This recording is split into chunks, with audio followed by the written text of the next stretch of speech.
তীব্র গরমের দাবদাহে মানুষের প্রাণ ওষ্ঠাগত হয়ে উঠেছে। রৌদ্রের প্রখর তাপে যেন আগুনের বর্ষা ঝরে পড়ছে। গাছপালা পশু পাখি যেন অধীর আগ্রহে অপেক্ষা করছে এক ফোঁটা বৃষ্টির। চারিদিকে মাঠ ঘাট জলা জমি যেন জলের অভাবে নির্জীব হয়ে পড়েছে। সময়ের অন্তরালে বয়ে চলেছে উষ্ণ প্রবাহ। বেলা তখন 2টো। খোলা আকাশের নিচে একটা জনপ্রাণী নেই। ধুধু করছে চারিদিক। তীব্র গরমের হাত থেকে বাঁচার জন্য সবাই যখন নিজেকে গৃহবন্দী করেছে, তখন সেই প্রতিকূল পরিস্থিতিকে উপেক্ষা করে পথে পথে ঘুরে পৃথিবীর সৌন্দর্য বর্ধন করছে সদুচরণ। হ্যাঁ, সদুচরণ একজন যুবক ছেলে। রুগ্ন জীর্ণ শরীর নিয়ে এই তীব্র গরমকে উপেক্ষা করে পথ চলেছে। তার পিঠে একটা চটের বস্তা, তার মধ্যে ভরা আছে আমাদের মতো সভ্য মানুষদের কিছু অসভ্য কার্যকলাপের নমুনা। আমাদের পরিত্যক্ত বর্জ্য, যেমন বোতল ভাঙা, পাতা, গ্লাস আমরা যত্রতত্র ফেলে দিই, আর সেগুলো কুড়িয়ে বিক্রয় করেই জীবন চলে সদুচরণের। ছোটবেলায় বাবা মাকে হারিয়ে অনাথ হয়ে যায় সদু। তখন থেকেই তার এক দুঃসম্পর্কের পিসির কাছেই মানুষ হয় সদু। তাই বেঁচে থাকার তাগিদে ওই ছোটবেলা থেকেই তাকে কাজে লেগে পড়তে হয়। পিসি, পিসি, কই গো? কে রে? সদু, সদু এলি নাকি রে? হ্যাঁ গো, একটু জল দাও, হাত মুখ ধোবো। দাঁড়া, আসছি। এই নে ঠান্ডা জল, হাত মুখ ধুয়ে নে, খেতে দেবো। তোকে কতবার বলেছি গরমে এত বেলা পর্যন্ত বাইরে থাকবি না, তবু আমার কথা শুনবি না। কি করবো পিসি, সারাদিন ঘুরে বেশি জিনিস না পেলে আমাদের চলবে কি করে? কি হবে তাতে? না হয় দুটো কম খেয়েই থাকবো, কিন্তু তোর কিছু হয়ে গেলে আমি কি নিয়ে বাঁচবো? পিসি তুমি এত চিন্তা করো না, আমার কিছু হবে না। চলো খেতে দাও। শরীরটা জুড়িয়ে গেল। পিসি আমি একটু শুলাম, বিকালে ডেকে দিও। মালগুলো বেচে টাকা নিয়ে চাল আলু কিনে আনবো। এইভাবেই জীবন চলতে লাগলো সদুচরণের। কষ্ট করে চললেও তার মনে সব সময় থাকতো আনন্দ, মুখে একগাল হাসি। এমনই একদিন তীব্র গরমের দুপুরে রাস্তার এদিক ওদিক খুঁজে খুঁজে ভাঙা জিনিসপত্রের সন্ধান করতে করতে চলেছে সদুচরণ। উফ, আজ দিনটা বড়ই খারাপ। সারাদিন ঘুরে এই কটা মাত্র জিনিস পেলাম। শরীরটা আর বইছে না, খুব ক্লান্ত লাগছে। এখানে একটু বসে জিরিয়ে নিই। ভাবতে ভাবতেই সামনে একটা বড় বর্জ্যের স্তূপ চোখে পড়ল। সেখানে এগিয়ে গেল সদু। ওহ, উপরালা মুখ তুলে চেয়েছেন। হ্যাঁ, সত্যিই অনেক ভাঙা জিনিসপত্র সেখানে জড়ো হয়েছে। কয়েকটা বালতি, বোতল, টিনের বাক্স, আরো কত কি। সদু আনন্দে নেচে উঠল। সেগুলো নিয়ে বস্তায় ভরতে লাগলো। হঠাৎ একটু দূরে একটা চকচকে কিছু তার চোখে পড়ল। ওটা কি এমন চকচক করছে? দেখি তো। আবর্জনা সরিয়ে দেখল একটা ছোট কৌটো, তামাটে রঙের। সদু সেটা কুড়িয়ে নিল। সেটাকে দেখে সে খুব খুশি হলো। এটার জন্য সে আজ অনেক টাকা পাবে। এখন একটু বিশ্রাম নেওয়া যেতে পারে। একটা গাছের নিচে বসে শরীরটা এলিয়ে দিল সদু। ঠান্ডা মনোরম বাতাস বইছে। শরীরটা জুড়িয়ে গেল। ধীরে ধীরে চোখ বুজে এলো তার। কিছুক্ষণ পর তার মনে হলো হাওয়াটা ঝড়ে রূপান্তরিত হয়েছে। হঠাৎ গাছটা যেন একটু নড়ে উঠল। ঘুম ভেঙে গেল সদু। সে চোখ খুলে উঠে বসল। এই তীব্র গরমে হঠাৎ এই ঝড় সদুকে চিন্তিত করে তুলল। এমন সময় তার চোখ গেল তার বস্তাটার দিকে। বস্তাটা যেন মাঝে মাঝে নড়ে উঠছে। ঝোড়ো হাওয়ার কারণে কি? না, তা কি করে হবে? বস্তাটার ভেতরে কিছু আছে কি?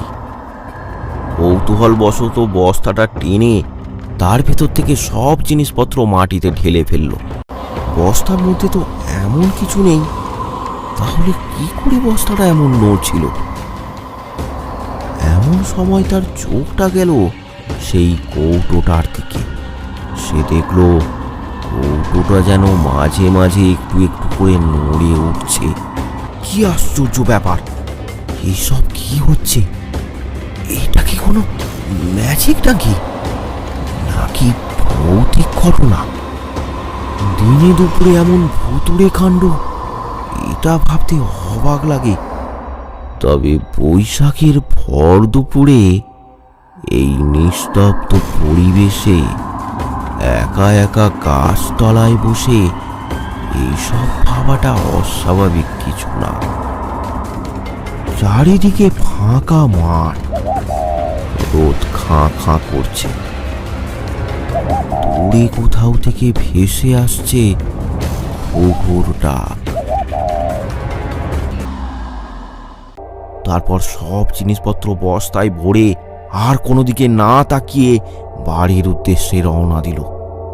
বাড়ি ফেরার সময় একটা মাঠের রাস্তা পড়ে, আর সেই রাস্তার পাশে বহুদিনের পুরানো একটা শ্মশান আছে। তারই পাশ দিয়ে যেতে যেতে হঠাৎ সদুর বুকটা একটু কেঁপে উঠল। এ কি?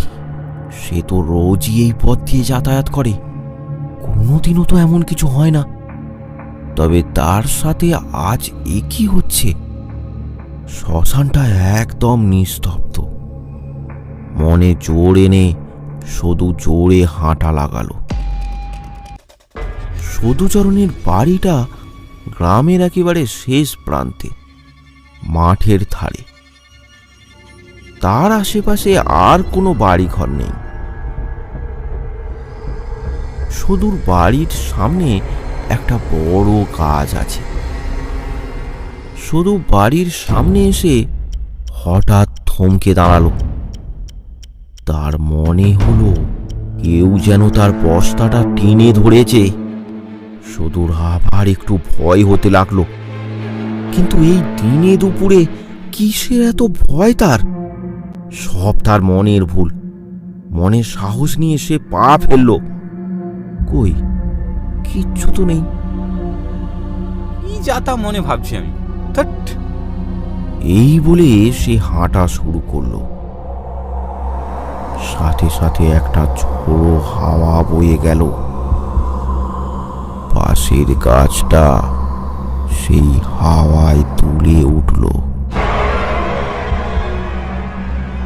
দূর, ওসব কিছুই না। পিসি, ও পিসি! পিসির কোনো সাড়া নেই। কি হলো আবার পিসির? মনে হয় ঘুমিয়ে পড়েছে। থাক। বস্তাটা এক পাশে রেখে কুয়ো থেকে জল তুলে সদু নিজের মুখ হাত ধুয়ে নিল। তারপর ভেতরে চলে গেল। গিয়ে দেখলো পিসি মেঝেতে শুয়ে ঘুমাচ্ছে। সদু আর পিসিকে ডাকলো না, নিজেই খাবার নিয়ে খেতে বসলো। তারপর খাওয়া দাওয়া সেরে বিছানায় শুয়ে পড়ল। আজ গরমটা বড্ড বেশি, তাই সে খুবই ক্লান্ত হয়ে পড়েছে। তাই শোয়া মাত্রই গভীর ঘুমে আচ্ছন্ন হয়ে পড়ল সদু। বিকেল গড়িয়ে সন্ধ্যা হয়ে গেল। সদুচরণ তখনও ঘুমাচ্ছে। এই দেখে পিসি তো খুবই অবাক। সধু, সধু, বাবা সধু, উঠে পড়, সন্ধ্যা হয়ে গেল। কি ব্যাপার, সধু এতক্ষণ তো ঘুমায় না? শরীর টরীর খারাপ হলো নাকি? থাক, একটু পরে ডাকবো। সন্ধ্যা 7টা বেজে গেল। পিসি এসে দেখলো সদু তখনও ঘুমাচ্ছে। সদু, সদু, বাবা এবার ওঠ। সদু। ডাকতে ডাকতে পিসি সদুর গায়ে হাত দিতেই বুঝতে পারলো জ্বরে তার গা পুড়ে যাচ্ছে। বারবার করে বলেছি এত রোদে ভর দুপুরে বাইরে থাকতে হবে না। কে শোনে কার কথা? কোনো উপায় না দেখে পিসি ছুটে গেল গ্রামের নারায়ণ ডাক্তারের কাছে। ডাক্তার মশাই অনেকক্ষণ ধরে পরীক্ষা নিরীক্ষা করলেন। প্রচুর জ্বর। রোদে রোদে ঘুরে শরীরটা দুর্বল থেকেই মনে হচ্ছে জ্বর হয়েছে। আচ্ছা, জ্বর কমে যাবে তো? হ্যাঁ, ভয়ের কোনো কারণ নেই। কয়েকটা ওষুধ দিচ্ছি, সময় মতো খাইয়ে দেবে, কালই দেখবে চাঙ্গা হয়ে উঠবে। তাই যেন হয় ঠাকুর। দুর্গা দুর্গা। পিসির মন এখন খুবই খারাপ। তার প্রাণের সদুর শরীর খারাপ দেখে কষ্টে তার বুকের ভেতরটা কেঁপে কেঁপে উঠছে। কিছুতেই পিসির ঘুম আসছে না। তাই পিসি বাইরে বেরোলো। বাইরে পায়চারি করতে করতে হঠাৎ তার চোখ পড়ল বস্তাটার দিকে। যা, বস্তাটা এখানেই পড়ে আছে। না, তুলে রাখি, রাতে যদি বৃষ্টি হয়। এই ভেবে পিসি বস্তাটা তুলে নিয়ে বাড়ির দাওয়ায় রাখলো। কিন্তু বস্তাটা তুলতেই পিসির মনে একটা খটকা লাগলো। বস্তাতে তো বেশি জিনিস নেই, তাহলে এত ভার কিসের? ভারী কিছু জিনিস আছে কি? বস্তার ভিতরে কি আছে এটা তার দেখার ইচ্ছে হলো। না থাক, কাল সকালেই দেখব। সকাল হতেই পিসির ডাকে ঘুম ভাঙলো সদুর। সদু, সদু, বাবা সদু উঠে পড়। সদু ধরপড় করে বিছানায় উঠে বসলো। পিসি, এত বেলা হয়ে গেল, তুমি আমায় ডাকলে না? না থাক, আজ আর কোথাও যেতে হবে না। না গেলে চলবে কি করে পিসি? আমি তো আছি, তুই আজ বিশ্রাম করবি, এটাই আমার শেষ কথা। মনে থাকবে? মনে থাকবে না আবার? তুমি আমার মা। ঠিক আছে ঠিক আছে, হয়েছে। তুই হাত মুখটা ধুয়ে নে, আমি দেখি বাজারে এক টুকরো মাছ পাওয়া যায় কিনা। ঠিক আছে পিসি। পিসি বাজারে চলে গেল। শুধু কুয়ো থেকে জল তুলে হাত মুখ ধুয়ে নিল। যা, বস্তাটা এখানে পড়ে? কাল মালগুলো দিয়ে আসা হলো না। পিসি আসুক, আজ দিয়ে আসবো। হ্যাঁ হ্যাঁ, সেই কৌটোটা দেখতে হবে। এই ভেবে সে বস্তাটার সামনে গেল। বস্তা থেকে বের করলো সেই কৌটোটা। কৌটোটা হাতে নিতেই সে অনুভব করলো সামনের গাছটা যেন একটু দুলে উঠল। কোথাও তো ঝড় বাতাস নেই, হঠাৎ করে গাছের ডাল নড়ে উঠল কেন? সে যাই হোক, সেদিক থেকে দৃষ্টি সরিয়ে সে কৌটোটার দিকে মনোনিবেশ করল। কি সুন্দর কৌটো, গায়ে নকশা কাটা, যেন কোনো ঐতিহাসিক নিদর্শন। কৌটোটা তার খুবই পছন্দ হলো। সে মনস্থির করলো এটা সে বিক্রি করবে না, তার ঘরে সাজিয়ে রাখবে। কিন্তু এটা হাতে নেওয়ার পর থেকে কত কি যে অস্বাভাবিক ঘটনা ঘটছে তার সাথে। দূর, সব আমার মনের ভুল, ওসব কিছুই না। চলো, এটাকে ঘরে রেখে দিই। ঘরের ভিতর একটা তাকের ওপর কৌটোটা রেখে দিল। সদু, সদু, উঠেছিস বাবা? হ্যাঁ গো পিসি, তুমি এক্ষুনি চলে এলে? দেখ, এক টুকরো মাছ এনেছি, আজ দুজনে একসাথে ভাত খাবো। ঠিক আছে পিসি, তুমি তাড়াতাড়ি রান্না বসিয়ে দাও, আমি কচিদার দোকানে মালগুলো দিয়ে টাকা নিয়ে আসি। ঠিক আছে, তাড়াতাড়ি আসবি। বস্তা কাঁধে তুলে নিয়ে চলল সদুচরণ। এই নাও দাদা, কালকের মাল। এই নামলা, সদুর মালটা দেখে একটু হিসেব করে দে। হ্যাঁ সদু, কাল এলি না কেন? কাল শরীরটা একটু খারাপ ছিল গো। শুধু মাল এত কমে যাচ্ছে কেন রে? এমন করে হলে সংসার চলবে তো? কি করব দাদা, ভাগ্যই খারাপ। এই গ্রামে গ্রামে ঘুরে আর হয় না। বলছে দা, এর হলো যে ওই 35 টাকা হয়েছে। এই নে টাকা। আসি দাদা। সত্যিই তো, এইভাবে আর কতদিন চলবে? আচ্ছা, আমি যদি এই কৌটোটা বেচে দিই কেমন হবে? মনে তো হয় ভালো দাতরই হবে। একটু বেশি টাকা হলে দুজনে ভালো মন্দ করে খেতে পারবো। কাল এসে দিয়ে যাব। এই মনস্থির করে সে জোরে জোরে হাঁটতে লাগলো। উফ, ছেলেটা সে কখন গেছে, এখনো আসার নাম নেই। এটা কোথা থেকে এলো? বাহ, খুব সুন্দর তো জিনিসটা। ভেতরে কি আছে খুলে দেখবো। পিসি, কই গো? ও, এসে গেছিস? এই নাও, আজ এটা হয়েছে। ঠিক আছে, হাত মুখ ধুয়ে আয়, খেতে দেবো। একদিন পর দুজনে একসাথে খাওয়া দাওয়া করলো। দুপুর গড়িয়ে বিকেল হলো। শুধু ঘুম থেকে উঠে দেখলো পিসি তখনও ঘুমাচ্ছে। কি গো পিসি, খুব ঘুমাচ্ছ যে? ওঠো ওঠো। কয়েকবার ডেকে যখন সাড়া মিলল না, তখন গায়ে হাত দিয়ে শুধু দেখলো পিসির গায়ে জ্বর। এ আবার কি হলো? পিসির আবার হঠাৎ জ্বর কি করে হলো? শুধু ছুটে গেল ডাক্তার ডাকতে। ডাক্তার আসলো। ডাক্তারবাবু এসে পরীক্ষা নিরীক্ষা করে ঔষধ দিল। শুধু যত্ন সহকারে পিসিকে ঔষধ খাওয়ালো। তারপর সে পিসির পাশেই বসে রইল। বিকেল গড়িয়ে সন্ধ্যা, সন্ধ্যা গড়িয়ে রাত হলো। তবুও পিসির জ্বর একটুও কমল না। শুধু সারা রাত জেগে বসে রইল। তার মনে একটা খটকা লাগলো।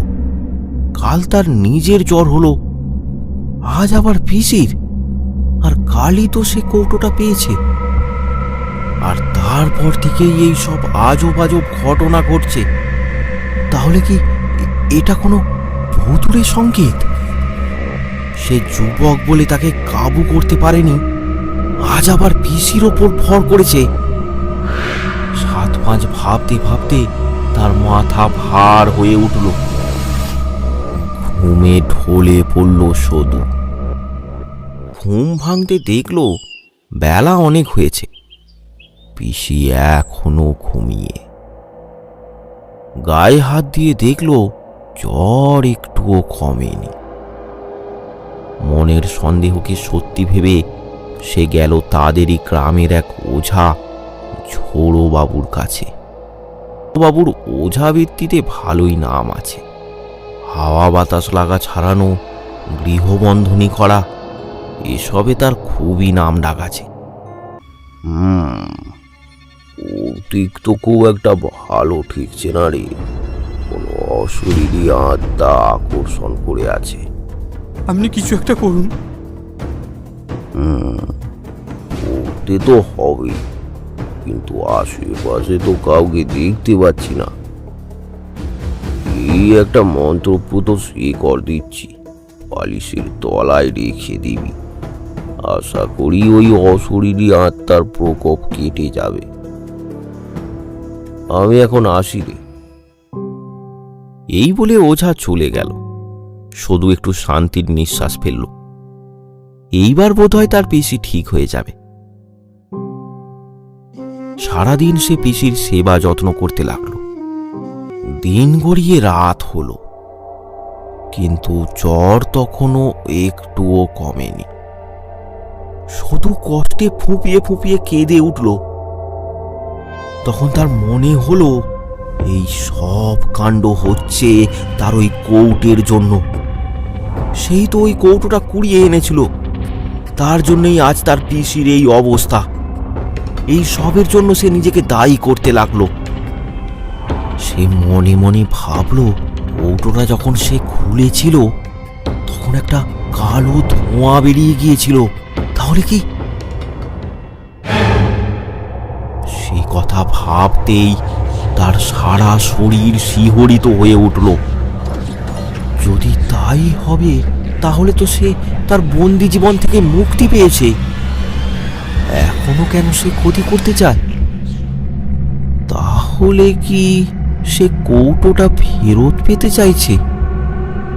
হ্যাঁ, মনে হয় তাই। তা না হলে এমন কেন হবে? যদি তাই হয় তাহলে এক্ষুনি আমি ওই কৌটো ফেলে দিয়ে আসবো রাতের অন্ধকারে। রাত তখন 12টা। শুধু কৌটোটা নিয়ে বেরিয়ে পড়ল। গ্রীষ্মের রাত, ফুরফুরে হাওয়া বইছে, আকাশ একদম পরিষ্কার। দূর থেকে ভেসে আসছে পেঁচার ডাক। ভয় লাগলেও মনে সাহস নিয়ে চলতে লাগলো শুধু। সে ঠিক করেছে ওই মাঠের শ্মশানের কাছেই কৌটোটা ফেলে দিয়ে আসবে। তাই সে এগিয়ে চলেছে সেই দিকে। মাঝে মাঝে মনে হচ্ছে কেউ যেন তার পিছু করছে, কিন্তু কোনো কারণে সে তার কোনো ক্ষতি করতে পারছে না।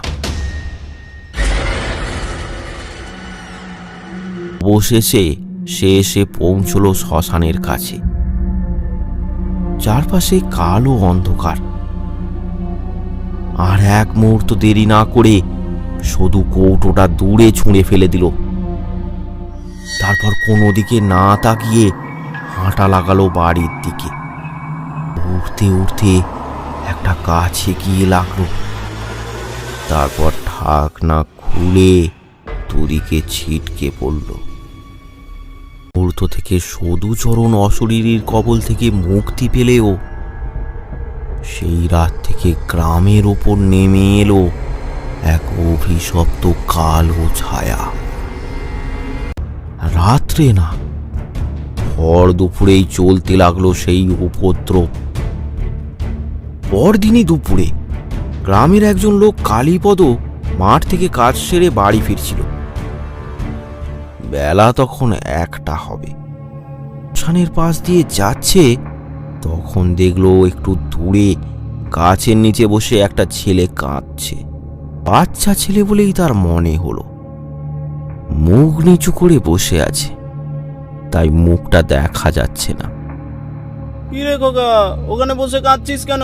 কি হয়েছে? ও উত্তর নেই, সেই কেঁদেই চলেছে। আরে কাঁদছিস কেন বল? তোর নাম কি? বাবার নাম কি? বাড়ি কোথায়? ছেলেটা কিছু না বলে শ্মশানের চুল্লির দিকে হাঁটা দিল। যাব বাবা, এর আবার কি হলো? এ বনের দিকে যায় কেন? এই বলে কালীপদ তার পিছু নিল। খানিকটা গিয়ে সে দেখল ছেলেটা শ্মশানের চুল্লির পেছনের ঝোপের মধ্যে ঢুকে পড়ল। কালীপদর খুব রাগ হলো। এইটুকু বাচ্চা তার এত রাগ? দাঁড়া, কোথায় যাবি তুই? এই বলে সেও ওই ঝোপের পেছনে গেল। কিন্তু অনেক সময় পেরিয়ে গেল, সে আর ফিরে আসলো না। দুপুর গড়িয়ে বিকেল হলো, কালীপদ আর বাড়ি ফেরে না। তার খোঁজ শুরু হলো। অনেক খোঁজাখুঁজির পর তাকে পাওয়া গেল। শ্মশানের পাশে অজ্ঞান অবস্থায় পড়ে আছে। তাকে বাড়ি নিয়ে এসে অনেক উপাচার করার পর তার জ্ঞান ফিরল বটে, কিন্তু তার গায়ে তখন প্রচণ্ড জ্বর। অনেক ডাক্তার বৈদ্য করেও তার জ্বর আর কিছুতেই কমল না। শেষে 5 দিনের জ্বরে ভুগে কালীপদ মারা গেল। গ্রামের কাছে কালীপদর জ্বরের কারণটা অজানাই রয়ে গেল। ঘটনার প্রায় 3 দিন পর গ্রামের আর একজন লোক গোপাল চাষের কাজ সেরে বাড়ি ফিরছিল। ওই দুপুরের সময় শ্মশানের কাছে আসতেই সে দেখল একটা সাদা ছাগল গাছের নিচে দাঁড়িয়ে জোরে জোরে ডাকছে। কি ব্যাপার? এত গরমে ছাগলটা এখানে দাঁড়িয়ে কেন? মনে হয় গোপা ঠাকুমার ছাগল এখানে রয়ে গেছে, যায় ধরে নিয়ে যায়। ওপা ঠাকুমা গ্রামেরই এক বৃদ্ধা, তার অনেকগুলি ছাগল আছে, বয়স হয়েছে তাই হয়তো ভুলে রয়ে গেছে। এই ভেবে গোপাল এগিয়ে গেল ছাগলটাকে ধরতে। আশ্চর্য ব্যাপার, কাছে আসতেই ছাগলটা দৌড় দিল সেই ঝোপের দিকে। গোপালও তার পিছু পিছু ধাওয়া করতে লাগলো। পিছু করতে করতে সে ঝোপের ভেতরে চলে গেল। সময় পেরিয়ে চলল, কিন্তু গোপাল আর ফিরল না। পরে দেখা গেল সেই একই ঘটনা, ঠিক যেমনটা হয়েছিল কালীপদর সাথে। সারা গ্রামে হইচই পড়ে গেল। একের পর এক দুটো ঘটনা ঘটে গেল গ্রামের মধ্যে। গ্রামের মানুষ খুব ভয় পেয়ে গেল।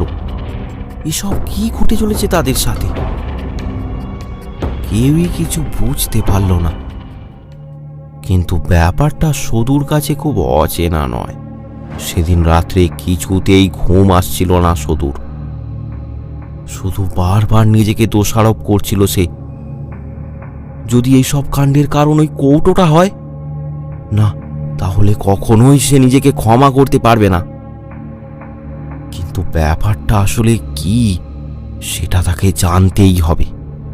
গ্রামের সব লোকই এখন ওই শ্মশানের ধার দিয়ে যাওয়া বন্ধ করে দিয়েছে, কিন্তু যারা মাঠে যাবে তাদের তো কিছুই করার নেই। তাই তারা দিনের বেলাতেও দল বেঁধে যাতায়াত করতে লাগলো।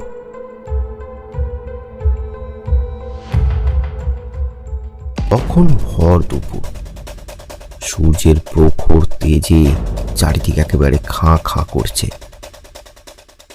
সধুচরণ একাই চলল শ্মশানের দিকে। ব্যাপারটা তাকে জানতেই হবে। সে ঠিক করলো সে কিছুক্ষণ অপেক্ষা করবে শ্মশানের কাছে। কি হয় তা সে দেখবে।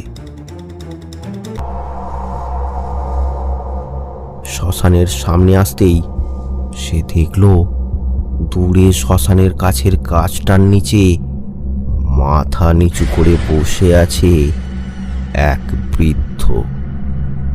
মুখটা তার দেখা যাচ্ছে না। মনে হলো সে যেন কাঁদছে। সদুর খুব ভয় হতে লাগলো। কে ইনি? দেখে তো চেনা মনে হচ্ছে না, হয়তো অন্য গ্রামের কেউ। কিন্তু উনি তো জানেন না এই শ্মশানে কি ঘটে চলেছে। ওনাকে সাবধান করে তাড়াতাড়ি এখান থেকে নিয়ে যেতে হবে। কে কে ওখানে? তুমি এখানে এখানে বসে কেন? চলো চলো চলো, এখান থেকে চলো। কোনো সাড়া নেই। খুড়ো, খুড়ো, ও খুড়ো, শুনতে পাচ্ছ না? এদিকে চলে এসো। সদু খুবই দ্বন্দ্বে পড়ে গেল। ব্যাপারটা কি?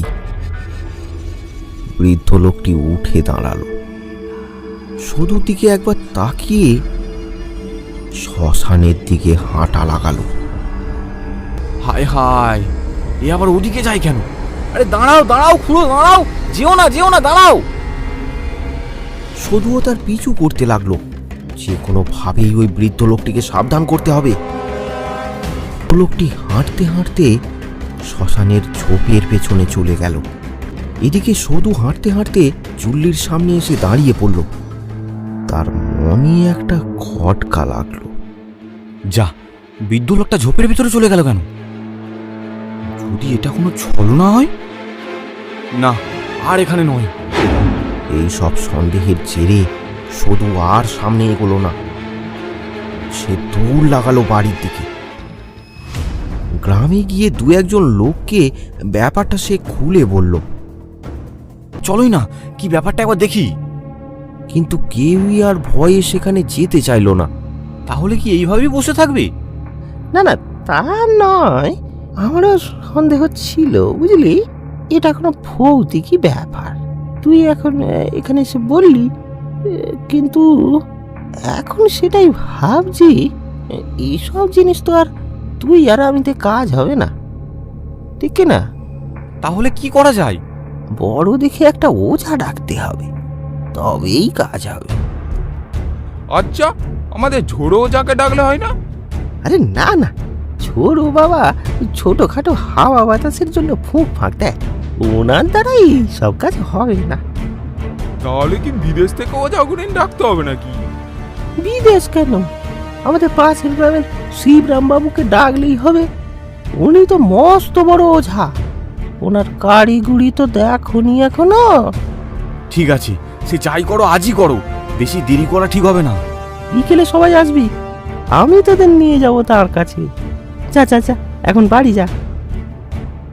যথারীতি বিকেলে কয়েকজন রওনা দিল পাশের গ্রামের শিবরাম বাবুর কাছে। তিনি তখন বাড়ির বাইরে বসে তামাক খাচ্ছিলেন। সবাই ব্যাপারটা তাকে খুলে বলল। সবই তো বুঝলাম, কিন্তু ব্যাপারটা খুবই রহস্যজনক, খুবই জটিল। হঠাৎ করে কি এমন হয়ে গেল ওই শ্মশানে? আচ্ছা, কিছু অস্বাভাবিক ঘটনা ঘটেছিল নাকি ওখানে? কোনো কিছুই তো তেমন ঘটেনি, হঠাৎ করেই তো এইসব শুরু হয়ে গেল, তাই না? শুধু সদুচরণ কিন্তু কিছুই বলল না। এই ব্যাপারের জন্য সে নিজেকে দোষী মনে করলেও কাউকে বলার সাহস সে পেল না। ঠিক আছে, তোমরা দাঁড়াও, আমি তৈরি হয়ে আসছি। সে ব্যাপার যাই হোক, এর সমাধান তো করতে হবে নাকি? শিবরামবাবু তৈরি হয়ে চলে এলেন, কাঁধে তার ছোলা, হাতে কোমণ্ডুলি। চলো চলো চলো এবার। তখন সন্ধ্যা প্রায় হয়েই গেছে, আঁধারে চারিদিক ঢেকে যেতে শুরু করেছে।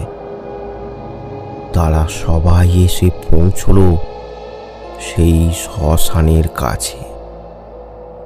পরিবেশটা একদম নিস্তব্ধ। কি বুঝছেন শিবরাম বাবু? না, কিছুই তো লক্ষণ বুঝতে পারছি না হে, তবে কিছু তো একটা রহস্য আছে বলে মনে হচ্ছে। তাহলে এখন কি করবেন?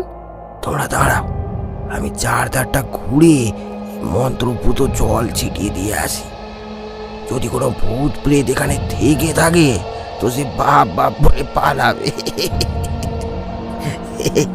আসি, হ্যাঁ, দাঁড়াও, তোমরা এখানে দাঁড়াও। শিবরাম শাস্ত্রী চলে গেলেন চারিদিকে মন্ত্রপুত জল ছড়াতে। বাকিরা সবাই সেখানেই দাঁড়িয়ে রইল।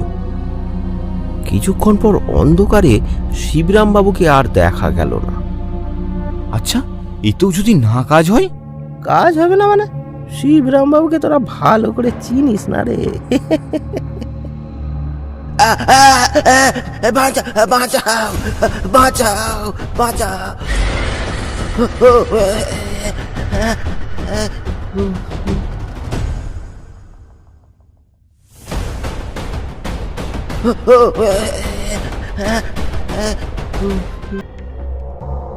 এদিকে সদু খুব দুশ্চিন্তায় পড়ল। আজ তারই একটা ভুলের জন্য গ্রামে এত বড় একটা সংকট নেমে এসেছে। কি করবে সে কিছুই বুঝতে পারল না। সারা রাত বিছানায় শুয়ে এপাশ ওপাশ করতে থাকে, ঘুম আর আসে না। কি করা যায় ভেবে ভেবে সে ঠিক করলো পিসিকে ব্যাপারটা বলবে। পিসি কোনো উপায় না দিতে পারলেও কথাগুলো বলে মনটা তো শান্ত হবে। পিসি, পিসি, ও পিসি, ওঠো না। পিসি ওঠো। কি হলো রে, এত রাতে আবার কি হলো? পিসি ওঠো, তোমাকে কিছু কথা বলার আছে। এত রাতে কি বলবি? সকালে বলবি, ঘুমিয়ে পড়। না না গো পিসি, না বললে আমার ঘুম আসবে না। উফ, জ্বালিয়ে মারলো। কি বলবি বল। পিসি, জানো কি হয়েছে? হয়েছে কি? করা সবটা পিসিকে খুলে বলল। আর তার মন অনেকটা হালকা হয়েছে।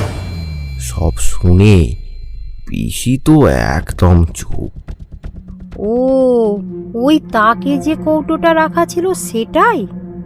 হ্যাঁ গো পিসি, এখন তো আমার মনে হচ্ছে আমার জন্যই গ্রামের এই অবস্থা। চিন্তা করিস না বাবা, যা হবার তা তো হবেই, নিজেকে দোষ দিস না। খুব খারাপ লাগছে পিসি, খুব খারাপ লাগছে। পাশের গ্রামের শিবরাম শাস্ত্রী মশাইও কিছু করতে পারলেন না। কি যে হবে, এই অবস্থা থেকে আমাদের কেউ রক্ষা করতে পারবে না? পারবে, সঠিক লোকের কাছে গেলে নিশ্চয়ই পারবে। সঠিক লোক? কে সেই লোক পিসি, কে সেই লোক? ভৈরব, ভৈরব তান্ত্রিক, সে মস্ত বড় সাধক। পারবে, পারবে পিসি, তিনি পারবেন? পারবে মানে? আজ তুই যে সুস্থ সবল আছিস সবই তার জন্যই। একবার ভাব, ওই ভূত তো তোর কোনো ক্ষতি করতে পারেনি। কেন বলতো? কেন পিসি? তোর ডান হাতে জামাটা তোর। এটা তো আমার জন্ম দাগ। না, এটা কোনো জন্ম দাগ বা তিল নয়, এটা ওই ভৈরবের দেয়া রক্ষা কবচ। রক্ষা কবচ? শোন তবে, তোর মা মারা যাবার পর তোর বাবা তোকে আমার কাছে নিয়ে এলো। একদিন তোর বাবা কাজ থেকে বাড়ি ফিরছিল। উফ, কি প্রচন্ড রোদ। গাছের নিচে একটু জিরিয়ে নি। গুলো পাকা আম দেখছি। আমটা হেভি মিষ্টি রে দিদি, একটু খেয়ে দেখবি? না, এই তো দুটো আম, তুই খা, আমার শুধু সোনা খাবে। সেই দুপুর থেকেই তোর বাবার প্রচণ্ড জ্বর। অনেক ডাক্তার ভর্তি করেও দুদিন পর এক ফোঁটাও জ্বর কমল না। তারপর ভুতুড়ে ব্যাপার ভেবে ওঝাকে খবর দেয়া হলো, কিন্তু 3 দিনের দিন যখন ওঝা এলো তখন সব শেষ। তারপর থেকে আবার তোর জ্বর শুরু। তোকে আমি কিছুতেই কোলছাড়া করতে চাইনি, তাই কয়েকজনের মুখে কথা শুনে আমি খবর পাঠাই ওই ভৈরব তান্ত্রিকের কাছে। তিনি এসে বলেন তোর বাবা ঢিল মেরে আম পাড়ার সময় ঢিলটা কোনো ভূতের গায়ে লেগে যায়, সে রেগে গিয়ে এমন করেছে। তাই তিনি তো তোর হাতে একটা কবচ পরিয়ে দেন, সাথে সাথেই সব ঠিক হয়ে যায়। কিন্তু ছোটবেলায় খেলার ছলে তোর হাত থেকে তাবিজটা খুলে গেলেই আবার ওই ভূত তোকে এসে ধরত। তাই একদিন ওনার কাছে গিয়ে ব্যাপারটা বললাম। এটা খুবই একটা গভীর সমস্যা।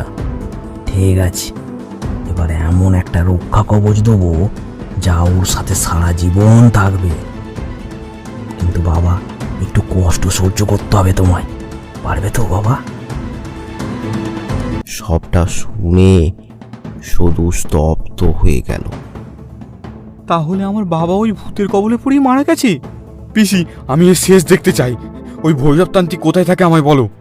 ভৈরব থাকতো ওই গাজীপুরে, ওই গাজীপুরে শ্মশানে।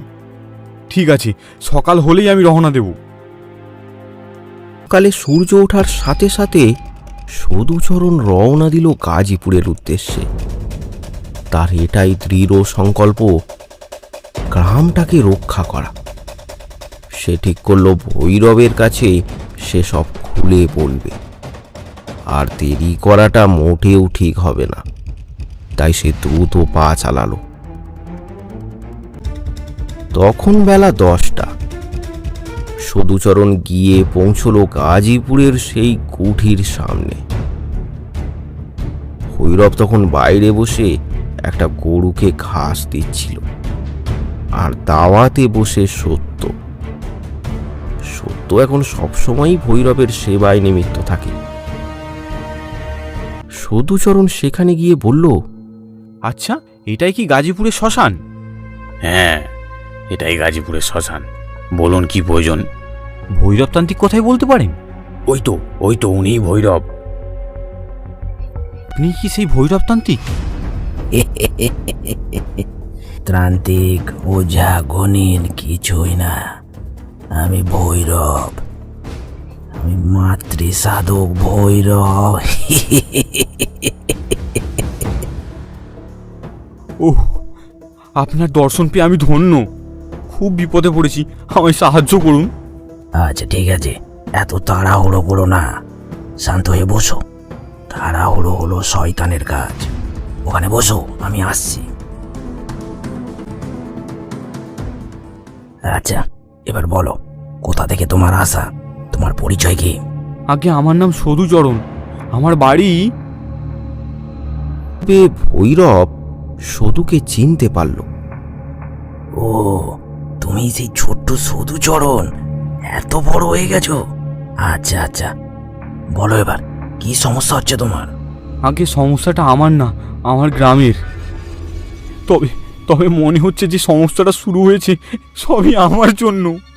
তোমার জন্য সমস্যা হচ্ছে গ্রামের? সেটা কিভাবে? সত্য, থামো, ওকে পুরো ব্যাপারটা বলতে দাও।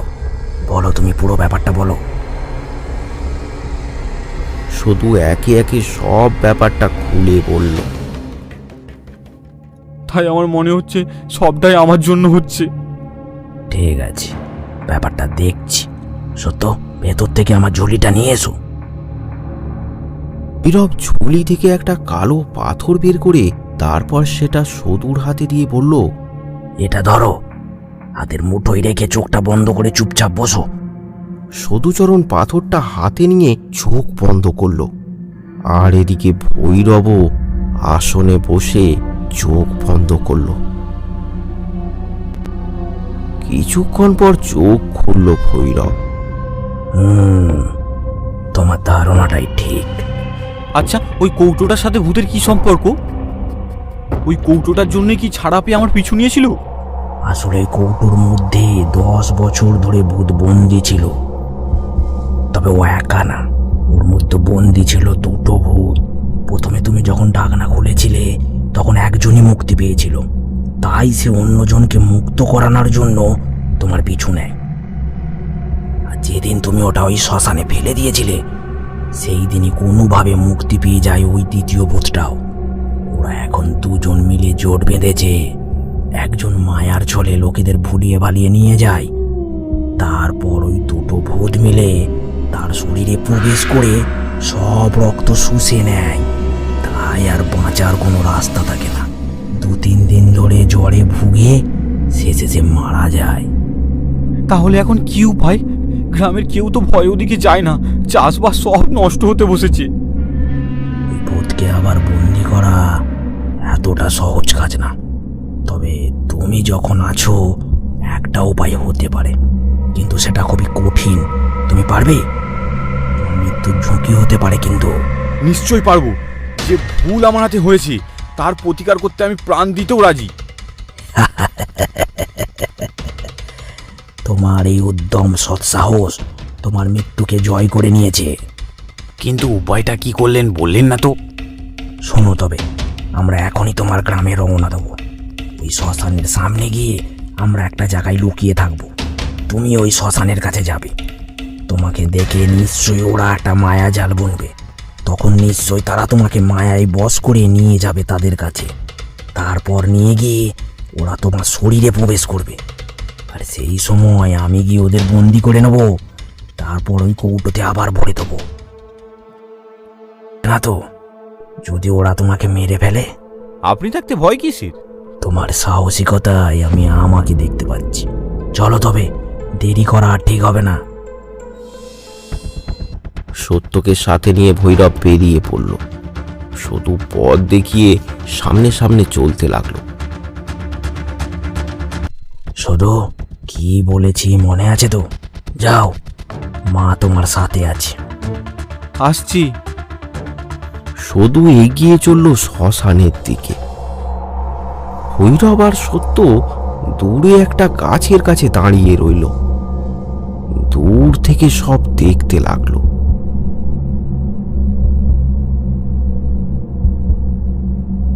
শুধু মনে ভরপুর সাহস নিয়ে এগিয়ে চলল। আজ তার মরণের ভয় নেই, কারণ সে চলেছে তার ভুলের সমাধান করতে। তবে চিন্তা তো তার পিসিকে নিয়ে। তার কিছু হলে পিসির কি হবে?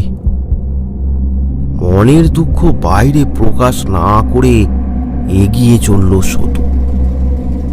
শ্মশানের একদম কাছে আসতেই দেখলো সেই একই ঘটনা শুরু হয়েছে।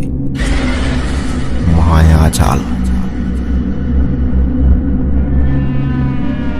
একটা বাচ্চা ছেলে গাছের নিচে বসে কাঁদছে। কি ওখানে কাঁদছো কেন বসে? দেখেছো সত্য, শুরু হয়ে গেছে ওদের খেলা। আমার তো খুব ভয় করছে। দিনে দুপুরেও তোমার এত ভয়? কি হলো, কিছু উত্তর দিচ্ছ না? ছেলেটা একইভাবে উঠে সেখান থেকে চলে যেতে লাগলো সেই ঝোপের দিকে। ভৈরবের কথা মতো সদুও চলতে শুরু করলো তার পিছু পিছু। সদু চুল্লির সামনে এসে দাঁড়ালো। সেই ছেলেটি ঝোপের মধ্যে ঢুকে গেল। আচ্ছা, ওইটুকু ছেলেকে কি এমন কাজ দেওয়া ঠিক হয়েছে? আপনি গেলেই তো হতো। আমি গেলে ওরা আমাকে দেখে আর ধরা দিত না। ছলনার বিরুদ্ধে আমার ছলনা শুরু হয়েছে। এদিকে সদু আর 7-5 না ভেবে ভেতরে যেতে লাগলো। ঝোপের পেছনে যেতে আর সেই ছেলেটাকে দেখা গেল না। সদু চুপ করে থমকে দাঁড়িয়ে রইল। হঠাৎ দুটো কালো ছায়া দূর থেকে ছুটে এসে প্রবেশ করলো সদুর শরীরে। বড় বড় চোখ করে মাটিতে লুটিয়ে পড়ল সদু চরণ। আর তো তাকে দেখা যাচ্ছে না, কোথায় গেল? ওর কিছু হয়ে যাবে না তো? হয়ে যাবে মানে? ওর শরীরে আছে আমার দেয়া রক্ষা কবচ। এবার ওই ভূতের আর নিস্তার নেই। চলো চলো শিগগির। ধীরে ধীরে সদু উঠে বসল। আস্তে আস্তে চোখ খুলল। তার চোখ জবা ফুলের মতো লাল টক টক করছে। শোনা যাচ্ছে এক জোড়া আত্মার চিৎকার। তারা বাইরে বেরোতে চাচ্ছে সদুর শরীর থেকে, কিন্তু পারছে না। এখানে আশেপাশে কোথাও ওই কৌটোটা পড়ে আছে, ওটাকে তাড়াতাড়ি খুঁজে নিয়ে এসো। ভৈরব দাঁড়িয়ে দাঁড়িয়ে দেখতে লাগলো সেই দৃশ্য।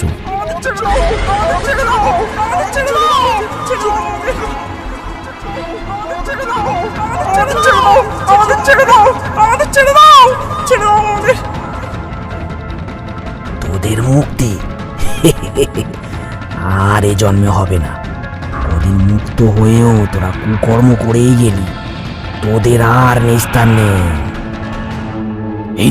এই নাও কৌটোটা পেয়েছি। এই শরীর থেকে মুক্তি পাওয়ার একটাই রাস্তা, তোদের এই কৌটোর মধ্যে আবার ফিরে আসতে হবে। আয় আয় আয় বলছি, আয়।